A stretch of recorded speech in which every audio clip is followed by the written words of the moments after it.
assume that the person you are listening to might know something you don't. This is a chapter about conversation and about the different forms conversation takes.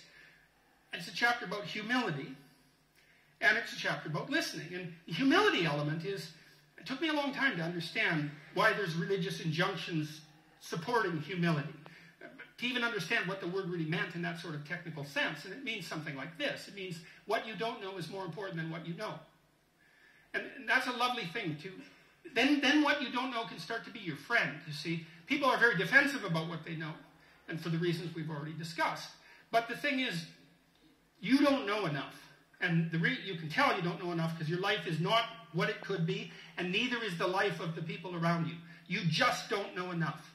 And so what that means is that every time you encounter some evidence that you're ignorant, someone points it out, you should be happy about that because you think, oh, you just told me how I'm wrong. It's like, great. Like maybe I had to sift through a lot of nonsense to get through the real message that you're telling me. But if you could actually tell me some way that I'm wrong and then maybe give me a hint about how to not be wrong like that, well, then I wouldn't have to be wrong like that anymore. That would be a good thing.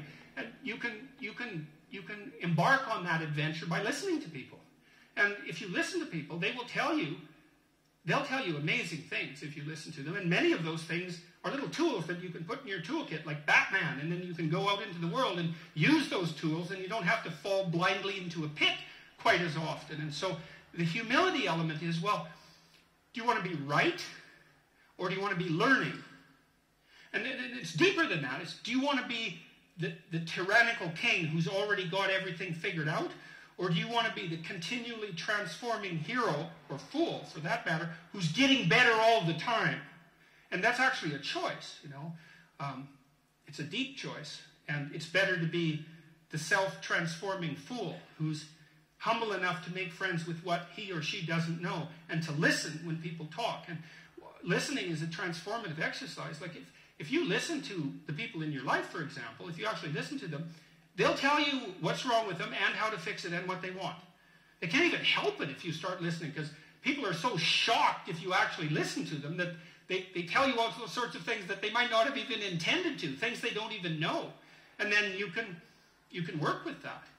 And so, and the other thing that's so interesting, you know, now and then you have a meaningful conversation, right? You have a good conversation with somebody, you walk away and you think, geez, you know what?